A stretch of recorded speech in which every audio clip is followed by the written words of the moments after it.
So I feel like in reviewing Altered Carbon, you have to strike a fine balance between not being too harsh on it for what it is, but being willing to honestly grapple with like its shortcomings as a story.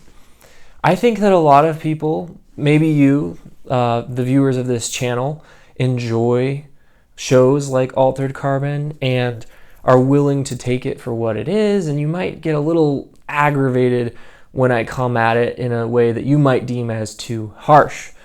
But from my perspective, I think it's important that we realize, we have to hold storytelling accountable and be willing to honestly admit when it has shortcomings. Otherwise, we'll never get better storytelling. If we hold up things that could be better as the pinnacle of storytelling, then what we're going to get is just more of that. And I would like to see better storytelling, personally.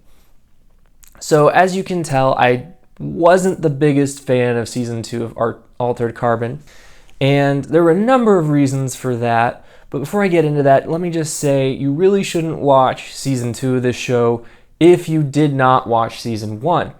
But for those of you who are interested in Season 2, here's just a brief plot synopsis. So 30 years after the Bancroft case, which was in Season 1, a meth tracks down Takeshi Kovacs to offer him a job, a new high-tech sleeve, and a chance to see his lover Quellcrest Falconer again. So right off the bat, you can tell that if you come into this from square one without all the information, you're gonna get lost very quickly.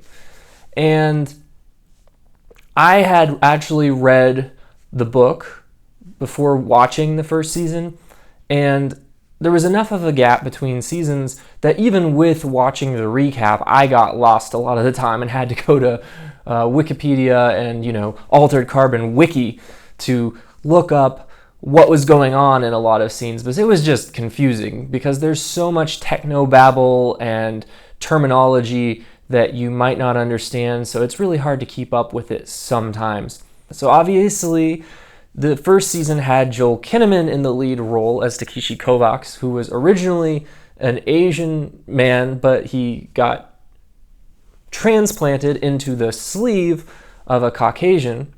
And in the future, it's okay because nobody seems to really care about race.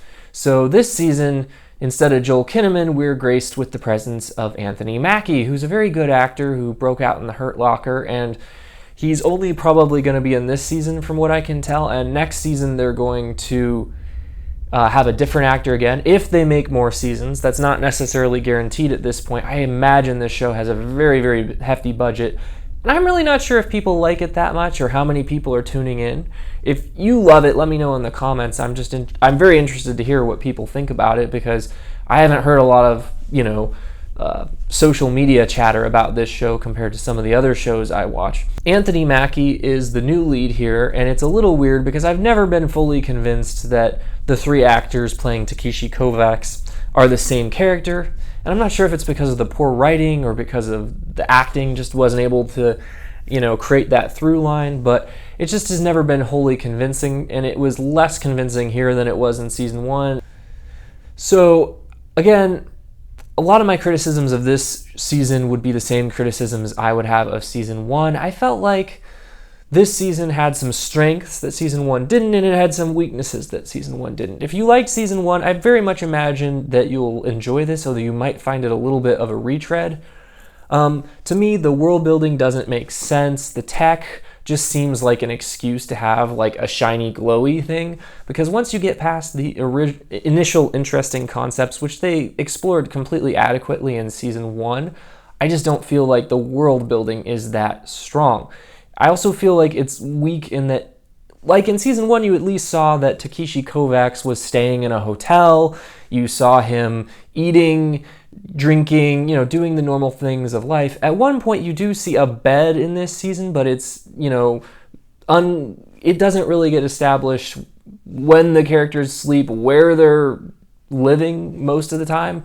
It's one of those stories where the basic things that make humans just kind of get ignored.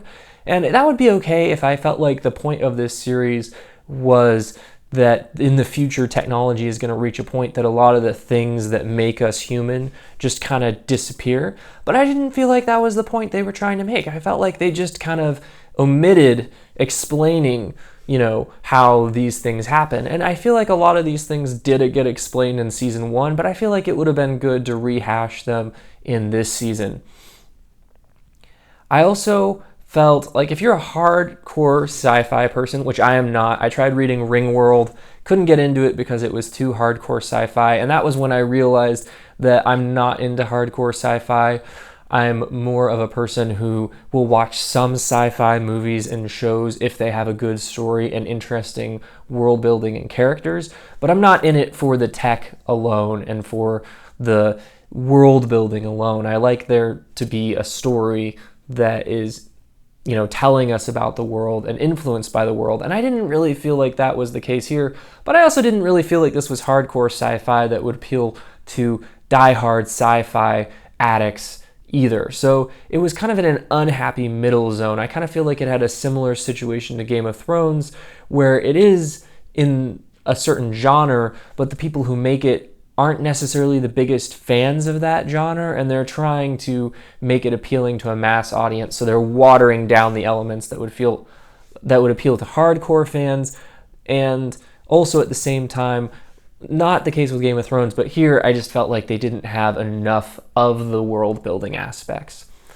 The cast in this show didn't really stand out to me for the most part. I thought Anthony Mackie was pretty good. Like I said, I didn't buy him as the same character as Joel Kinnaman was playing in season 1, but I thought he did a good job, and I definitely thought he anchored the show well.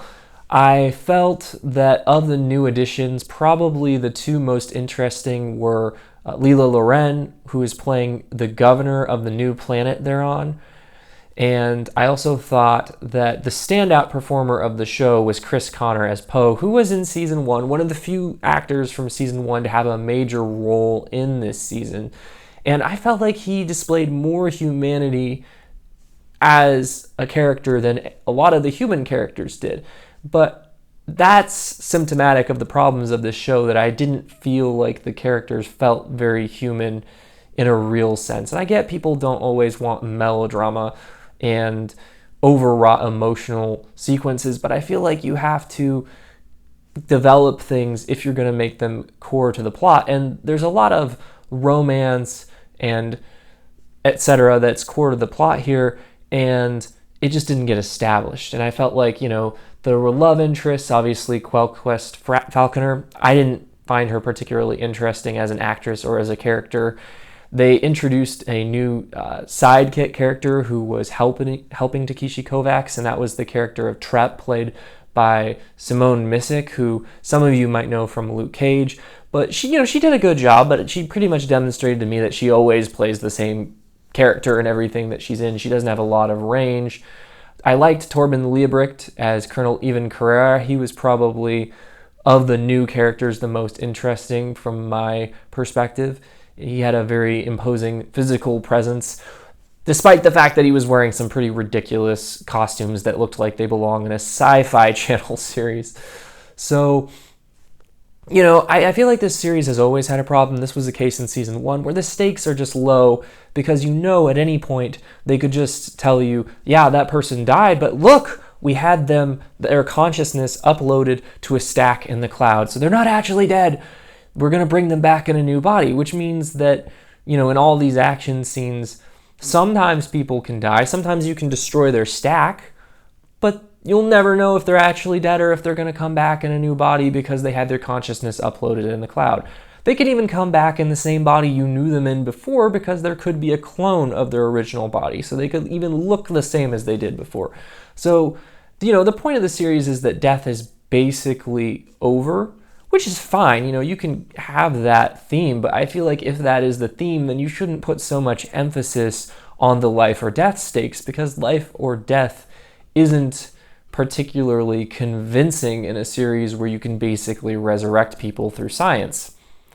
But on top of that, I felt like the action scenes were not an asset to this series, because they're just so illogical and not even very well done. I mean, from a logic standpoint, I don't know how many times there were these scenes where, in this current day and age, with the technology that we presently have, fisticuffs are not particularly effective. It's a conceit of a lot of our action movies that people throw away their guns or, get so close to each other that they're not able to use their guns, and they start, going at it with martial arts and other types of fighting styles. But it really is a conceit. And here it's so ridiculous that in a future where they literally have technology that can create robots that can fight in combat, that a person would still be an effective warrior. It's just not credible. You would think that they'd have drones that could just nuke you from the sky, or weapons that could literally just shut you down with a biological agent if this technology is that advanced. So that's a little bit dumb right there. But a bigger problem for me was just that the action scenes themselves were so dumb, poorly choreographed, and illogical. There's lots of slow-mo shots that were kind of visually interesting, but the majority of the time it's just like spins and kicks that make no sense.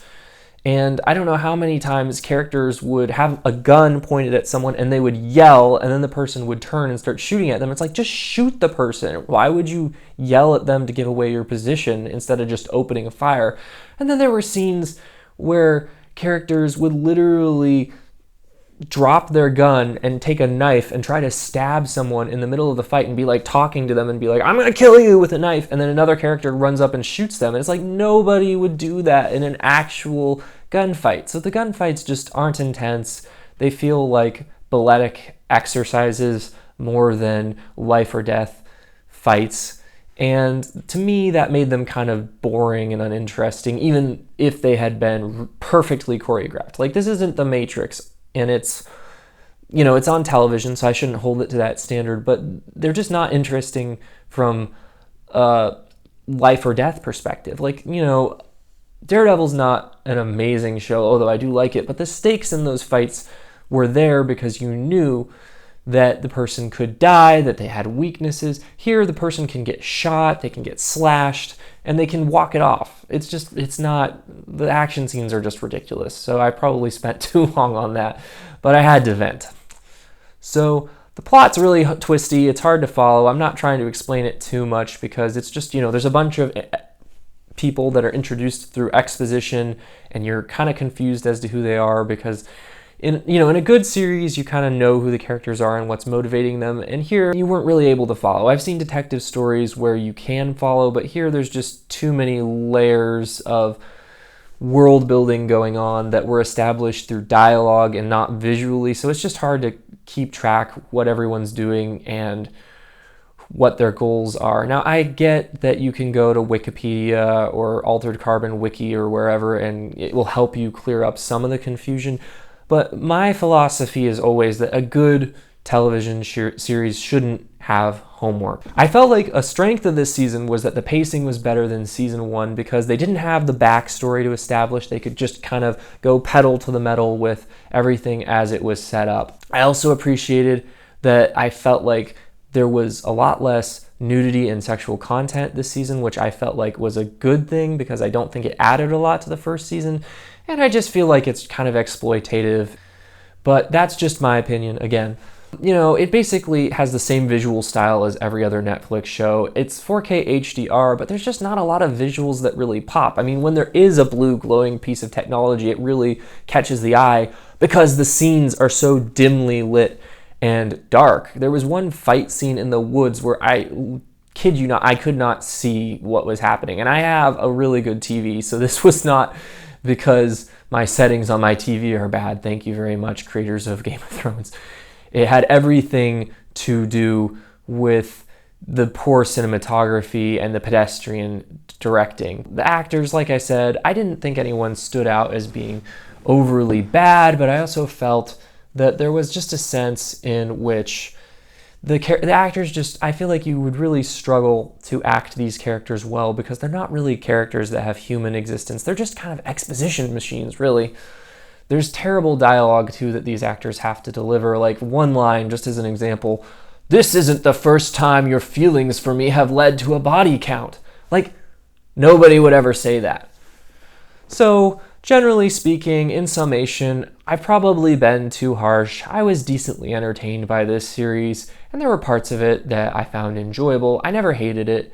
It wasn't poorly paced like a lot of Netflix series are. I'm glad that they did a short count of 8 episodes and kept the episodes under 50 minutes. I think that really helps with the pacing. But overall, if you didn't watch season 1, definitely don't watch it because you won't understand a thing. If you're interested in kind of sci-fi, but not really hardcore sci-fi, more just like action-driven storylines with, a lot of power struggles and some twists, then this might be for you. It's, I can tell it's a very expensive show, but it just didn't strike me as being an impressive production the way that a lot of HBO shows strike me. It just felt cheap a lot of the time. And overall, like I said, I'll probably watch season 3 because this is the type of show I really enjoy, but I'm definitely not in love with this show. So those are my thoughts on Altered Carbon season 2. But what did you think? Let me know in the comment section, and if you like what I'm doing, please feel free to subscribe to the channel. I hope you enjoyed this review, and if you had any ideas what I could review next, please suggest it in the comments. And please give the video a like.